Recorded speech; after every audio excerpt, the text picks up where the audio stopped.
Focus చేరదు.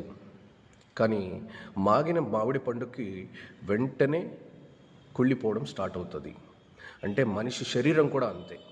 ఫిట్గా ఉన్నంతకాలం ఏ క్రిమి కీటకాలు, ఏ డిసీజెస్ ఒంట్లో రావు. ఫిట్గా ఉండటం ఏంటి అంటే సింపుల్.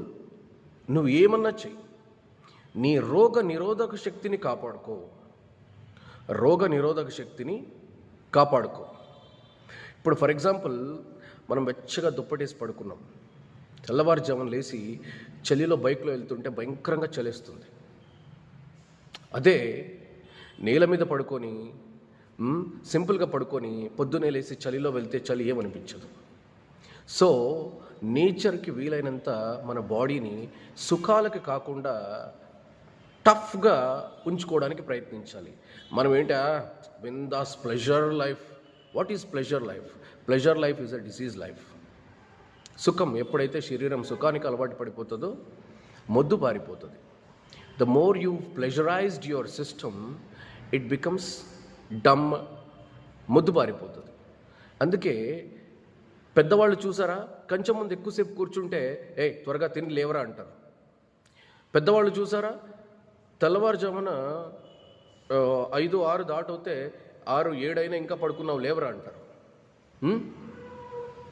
ఎక్కువసేపు అమ్మాయి అబ్బాయి కబుర్లు చెప్పుకుంటుంటే టైంపాస్ ఊరికి అట్లా సోఫాలో అమ్మాయో అబ్బాయో సోఫాలో ఎక్కువసేపు కూర్చొని టైంపాస్ చేస్తుంటే లేసి ఏదో ఒకటి పని చేయంటారు. ఖాళీగా ఉంచనివ్వరు. ఎందుకు తెలుసా? ఖాళీగా ఉంచితే శరీరం మొద్దు మారిపోతుంది, ఎందుకు పనికి రాకుండా పోతుంది, అది డిసీజ్ సైకిల్గా మారిపోతుంది. సో ఎప్పుడు మనం పని చేస్తూ ఉండాలి, వర్క్ చేస్తూ ఉండాలి. ఎక్కడ మనం రెస్టింగ్ అనేది ఉండకూడదు. అలసిని పోయిన తర్వాత రెస్టింగ్ ఉండాలి, కానీ లైఫే రెస్టింగ్గా ఉండకూడదు. లైఫే రెస్టింగ్గా ఉంటే రెస్ట్ ఇన్ పీస్. సో కాబట్టి వీలైనంత శరీరాన్ని ఒక పచ్చి మామిడి పండులా మీరు ఉంచుకున్నారనుకోండి, 90% ఏ రోగం మీ దరి చేరదు. ఎప్పుడైతే శరీరం ప్లెజర్స్కి అలవాటు పడి మాగిపోతుందో అన్ని డిసీజెస్ అటాక్ అవ్వడం స్టార్ట్ అవుతాయి. ఫిట్గా ఉంచుకోవాలంటే బెస్ట్ థింగ్ వచ్చేసి ఒక బెస్ట్ టైం టేబుల్ పెట్టుకోవాలి. మనల్ని మనం బిజీ చేసుకోవాలి. అది మన మన మన ఓన్ జాబ్ అయినా సరే ఎక్కువ రెస్టింగ్ మోడ్లో ఉండకూడదు. ఎప్పుడు ఏదో ఒక పని చేస్తూనే ఉండాలి.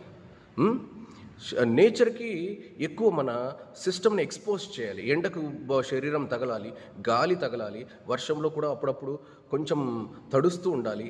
ఇవన్నీ రోగనిరోధక శక్తి పెంచే ఒక గొప్ప సాధనాలు. తెల్లవారుజామున ఎట్టి పరిస్థితుల్లో లేవాలి, వ్యాయామం చేయాలి. ఖచ్చితంగా మీరు మీ రోగ నిరోధక శక్తిని, అంటే మీ ఇమ్యూనిటీని కాపాడుకునే